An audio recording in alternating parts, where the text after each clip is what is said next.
নমো বিষ্ণুপাদায় কৃষ্ণপৃষ্ঠায় ভূতলে শ্রীমতে জয়পতাকা স্বামিনীতি নামিনে।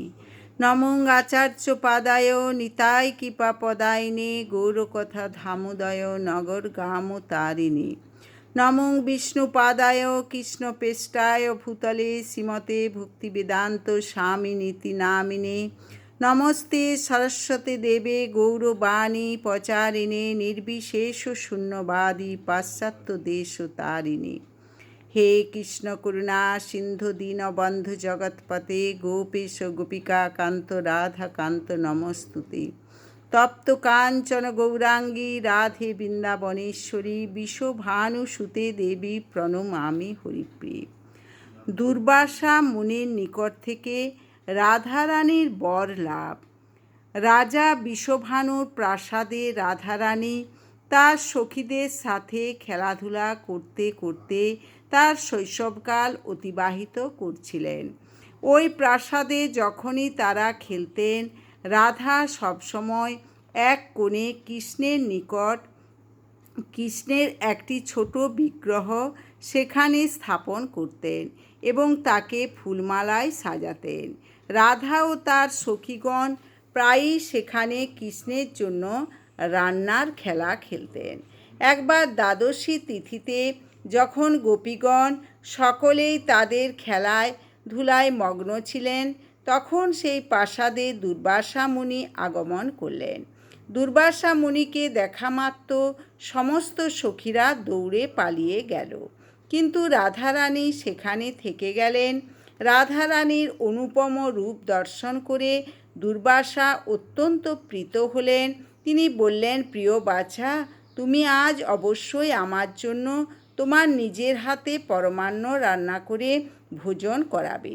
যখন রাধারানী দুর্বাসা মুনির বাসনার কথা শুনলেন, তিনি তৎক্ষণাৎ ছুটে তার মায়ের কাছে গেলেন উপকরণাদি সংগ্রহ করতে।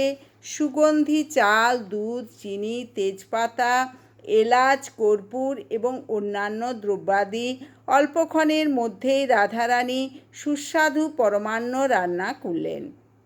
তারপর তিনি তা দুর্বাসা মুনিকে প্রদান করলেন। দুর্বাসা মুনি প্রথমেই পরমান্নের দিব্য সুগন্ধে আকৃষ্ট হলেন, আর যখন তিনি ওই অভাবনীয় অমৃত স্বাদী পরমান্ন আস্বাদন করলেন, তিনি নিশ্চিত হলেন যে রাধারানী গোলকেশ্বরী মহালক্ষ্মী। অন্য কারো পক্ষে এমন স্বর্গসুধার স্বাদ পরাভবকারী অপূর্ব বিস্ময়কর পদ প্রস্তুত করা সম্ভব নয়, যা আস্বাদন মাত্রই দুর্বাসা মুনি দিব্যা আনন্দ অনুভব করেছিলেন।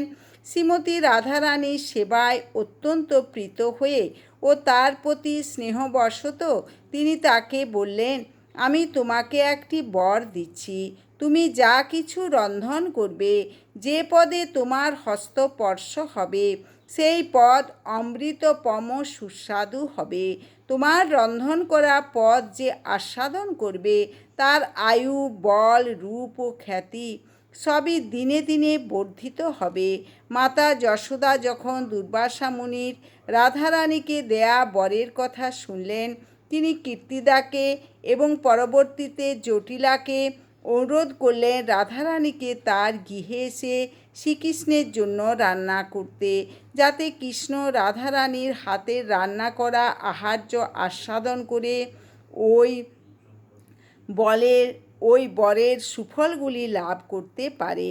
এইভাবে ওই বর রাধারানীর জন্য খুবই উপকারে এসেছিল, কেননা এর ফলে মা যশোদার অনুরোধ রাখার অছিলায় তিনি কৃষ্ণকে সেবা করা, তাকে দর্শন করার ও তার সাথে সাক্ষাৎ করার বহু সুযোগ লাভ করতে সক্ষম হয়েছিলেন। হরে কৃষ্ণ কৃষ্ণ কৃষ্ণ হরে হরে, হরে রাম রাম রাম হরে হরে। আপনারা চ্যানেলটি সাবস্ক্রাইব করবেন, বেশি বেশি করে শেয়ার করবেন, লাইক করবেন, কমেন্ট করবেন। হরে কৃষ্ণ।